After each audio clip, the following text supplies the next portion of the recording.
Hey, I'm Alexander Jasper J, and today I am watching Boys Don't Cry, so buckle up because nothing can really prepare you for this dumpster fire. I didn't select the movie this time. This time the movie was selected by my Instagram, with 65% of people voting for Boys Don't Cry over 3 generations. If you would like to weigh in on which movie I do next, or which show I do next, you can go ahead and follow me on Instagram, and I'll be doing polls and questions over there. So this one's actually based on a true story, and to be honest, it kind of has the feel of like Brokeback Mountain, but for the transgenders, so it's like total tragedy porn. Hilary Swank, who actually played Brendan, won an Oscar for her performance in this movie, and during her acceptance speech she thanked Brendan, which pissed off his mom. Brendan's mother didn't like how her child was portrayed in the film, but she also really didn't accept her child during his life either.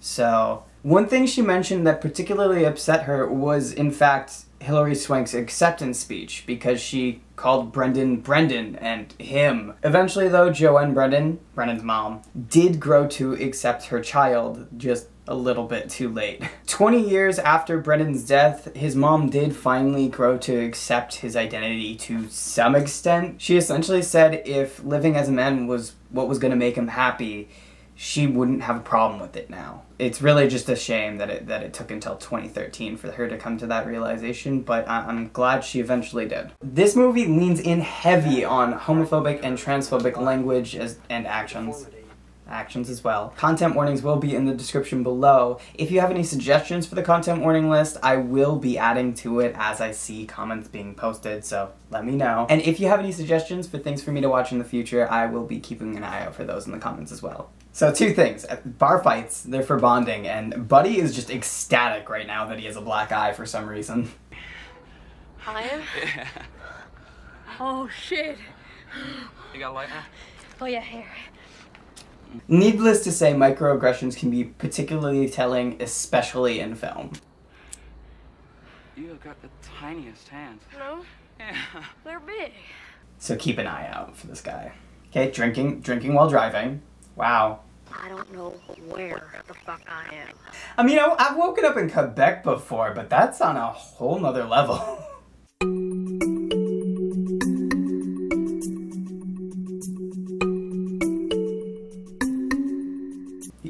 He's kidding himself, right? I mean, he must be kidding himself, because it's like 5 minutes later, Buddy is sitting in a bar staring at a girl. So like, no bars, no girls, did not last too long. She looks tired. Like, honey, are you sleeping enough? Do you need some melatonin? Hey Brandon! Come with us! Psycho killer anyways. Psycho killer!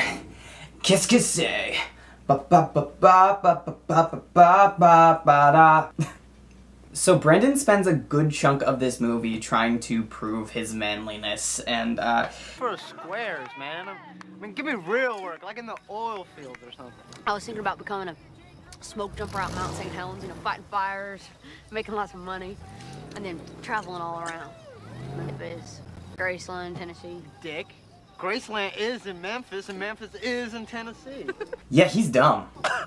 I know. Yeah, it gets stupid. Buddy falls like this and wants to go again. So suddenly it's Shark Week, and Brendan decides that he has to go steal some tampons. However, he looks sketchy as fuck. What's with all the creepy ass men in this film? Like, every man we've seen so far has been creepy. Wait a minute. What's your name again? So he's making a fool of himself, and she doesn't even know his name at this point. In case it wasn't clear enough by this movie that Brendan Tina is in no way a role model for anybody, yeah, he was 18 when he dated a 13-year-old. Why is this a representation? I don't understand. Like, why? God, I hate my life. Lano? I hate your life too. He's got a crush. It's cute. Don't look at my stupid house. I'm not looking at your stupid house. So here's my obligatory don't bind with ace bandages. There's resources in the description if you're having trouble finding binding materials currently. Okay, so he's really just feeling himself there. Knock my hat off a little bit there, but then So Brendan gets jealous like really easily. He's currently just visibly upset right now because John is telling him that Lana wrote him letters while in prison. I'm pretty sure John is intentionally trying to upset him right now because John's a fucking dick. Like, there's just no reason to be mad at that. Want a beer? What the fuck are you doing? Here you go. Here you go. Have some of Dad's. Come on. Come on, a little bit. The fuck are you doing giving my kid beer? Here! 4th feet into mine. Just forget about that. Oh! Oh! Oh!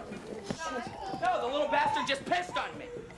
Of course she's gonna have no bladder control. There's plenty of adults who don't have any bladder control when they're drunk. What the fuck are you looking at? Wall people? What the fuck did you just say? I said wall people. Let me out! So I really didn't understand why they got so upset over being called wall people, but it turns out it means white trash, which is accurate to current politics, so. John is telling him this whole time to go faster, and when the cops start chasing them, he tells him to go off the road, and then he turns off the lights? You're flying. But this is his reaction to that whole situation. Fuck. Get out of my goddamn car. Get out of my motherfucking car.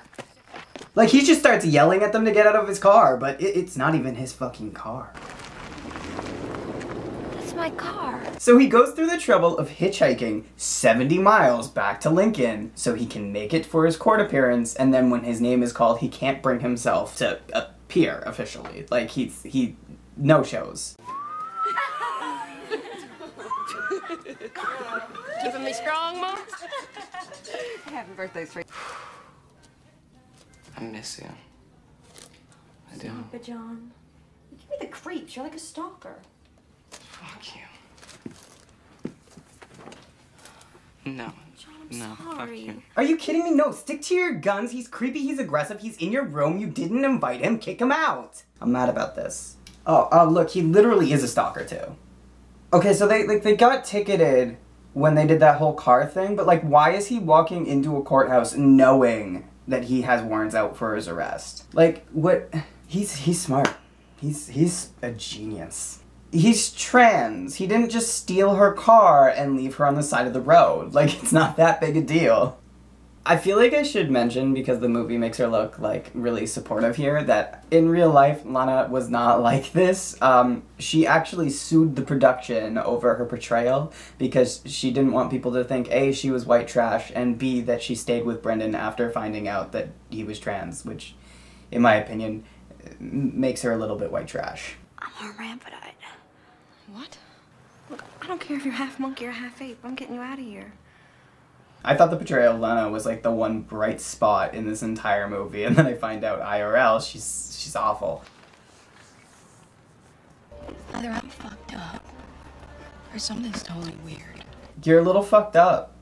Outing people is a little fucked up. So you're fucked up. Leave her stuff alone. I'm not touching her stuff. I'm not drinking water.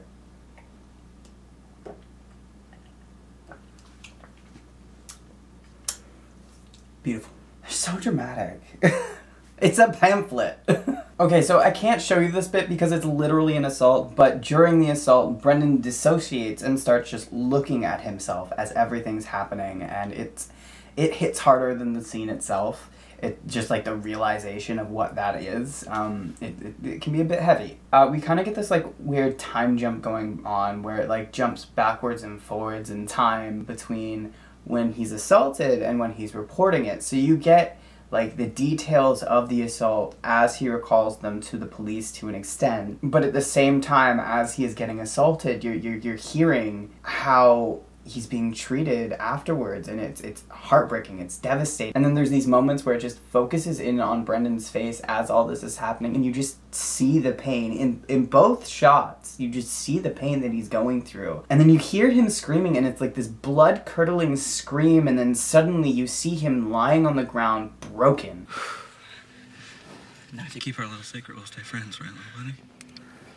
Because if you don't, we'll have to silence you permanently.